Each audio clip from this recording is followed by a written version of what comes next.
Inició en Italia la cumbre del G20. El primer encuentro presencial de los líderes de las principales economías del mundo gira en torno a temas como el logro de cero emisiones, la recuperación económica global y el acceso a vacunas en países con bajos recursos. Todo listo en Glasgow, Escocia, para el inicio de la cumbre climática COP26 mañana. El encuentro es considerado la oportunidad definitiva para que los países demuestren su verdadero compromiso en la lucha contra el cambio climático 6 años después de suscribir el Acuerdo de París. A su vez, hoy finaliza oficialmente el encuentro de Jóvenes por el Clima. Se agudiza la crisis diplomática entre Líbano y Arabia Saudita.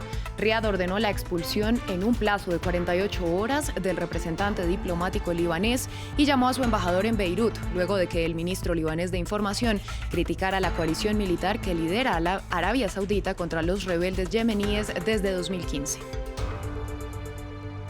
En France 24 estamos de vuelta con las noticias que marcan la jornada. Soy Valentina Torres Sánchez y es un gusto acompañarlos. Damos inicio en Italia. Comenzó en Roma la cumbre del G20. Los jefes de Estado y de Gobierno que asisten al primer encuentro presencial de las 20 mayores economías del planeta desde el inicio de la pandemia se enfrentan a una serie de problemas. En primer lugar de la agenda están la recuperación económica y la crisis climática, una preocupación que se intensifica a vísperas de la COP26, pues se teme que no todos los mandatarios estén de acuerdo en la manera de afrontar lo que se ha descrito como una amenaza existencial para toda la humanidad. Arranca el G20 en Roma, en medio de tensiones entre los asistentes a la cumbre que parecen no estar en sintonía ante múltiples retos. Vemos niveles peligrosos de desconfianza entre las grandes potencias, entre los miembros del G20, entre los países desarrollados y los países en desarrollo, incluidas las economías emergentes. El objetivo más importante de esta cumbre del G20 debe ser restablecer la confianza abordando las principales fuentes de desconfianza enraizadas en las injusticias, las desigualdades y las divisiones geopolíticas. Este tipo de confianza será vital para tratar los temas urgentes que se tienen entre manos.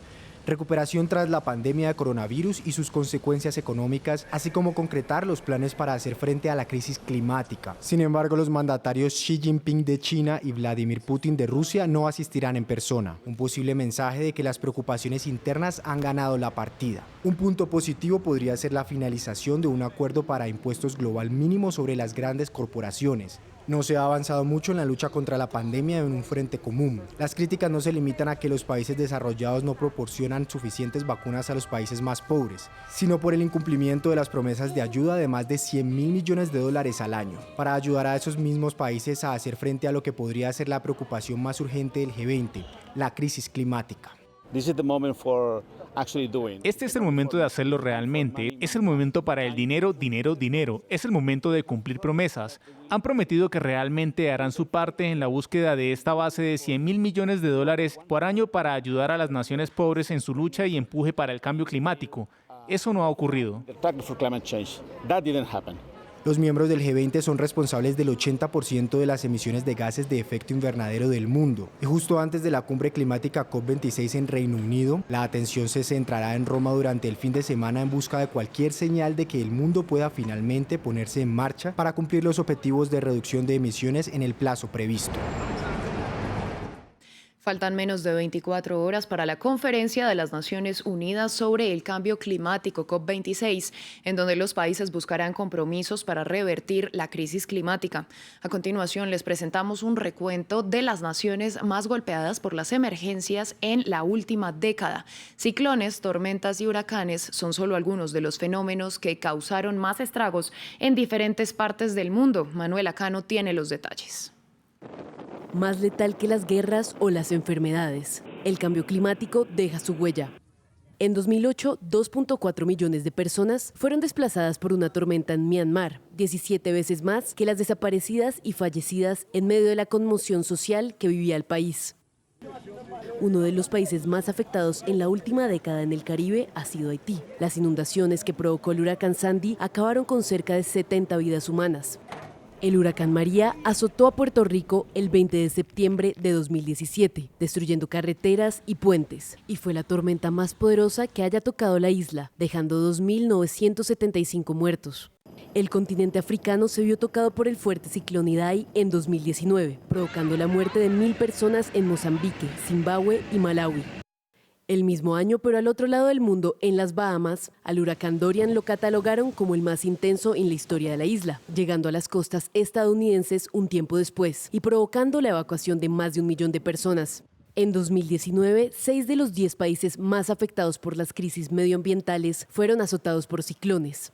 El año pasado, las lluvias tocaron a múltiples países a lo largo del mundo. Pakistán registró una temporada de monzones que causaron más de 4.000 muertes y 200.000 viviendas fueron destruidas. También en Nepal, las tormentas provocaron inundaciones y deslizamientos, dejando 132 fallecidos y millones de desplazados. 2020 fue uno de los 3 años más calurosos registrados, con temperaturas promedio globales de 1.2 grados centígrados, por encima de la época preindustrial. Mientras tanto, los expertos alertan que los ciclones tropicales aumentarán debido a la subida de la temperatura global.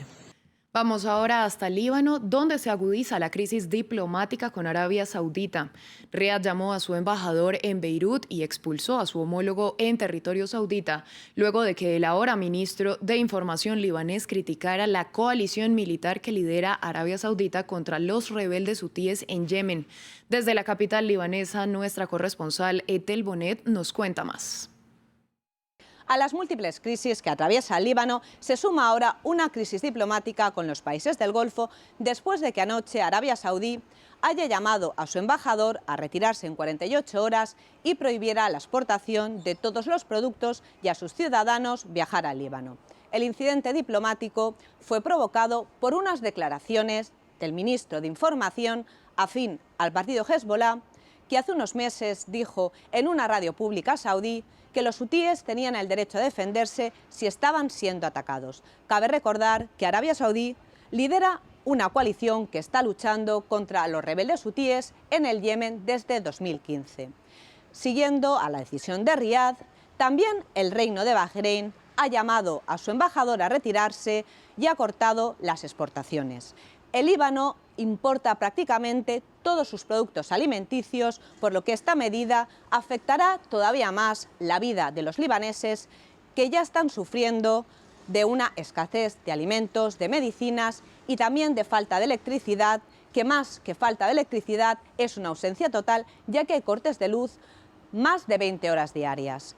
A esta nueva crisis diplomática con los países del Golfo ha provocado una agitación política y ha llevado a los partidos de la oposición a pedir la dimisión del primer ministro Najib Mitaki.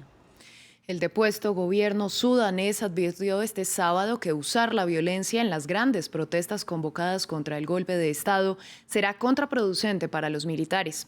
Ya iniciaron las movilizaciones que se espera sean multitudinarias en Jartum, la capital del país, por lo que el Ejecutivo disuelto tras el golpe de Estado pidió a las Fuerzas Armadas y a los servicios de seguridad que frenen la violencia. Al menos 11 personas han perdido la vida en medio de protestas durante la última semana. Estados Unidos hizo un llamado a respetar los derechos humanos en el país. Este 31 de octubre, Japón acudirá a las urnas en la primera prueba real para el nuevo primer ministro Fumio Kishida. Algunos analistas creen que la participación podría caer por debajo del 50% por primera vez. La manera de convencer a los votantes indiferentes, indecisos o simplemente enojados es un gran desafío para los partidos japoneses, incluido el Partido Liberal Democrático, que ha gobernado casi ininterrumpidamente desde mediados de la década de 1950. A pesar de ser candidata por primera vez en las elecciones de la Cámara Baja de Japón, Motoko Mizuno ve lo difícil que es convencer a los votantes indiferentes. Buenos días, soy Motoko Mizuno.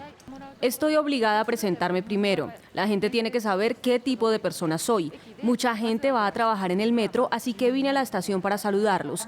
Los candidatos recorren sus distritos electorales repitiendo consignas a través de un altavoz.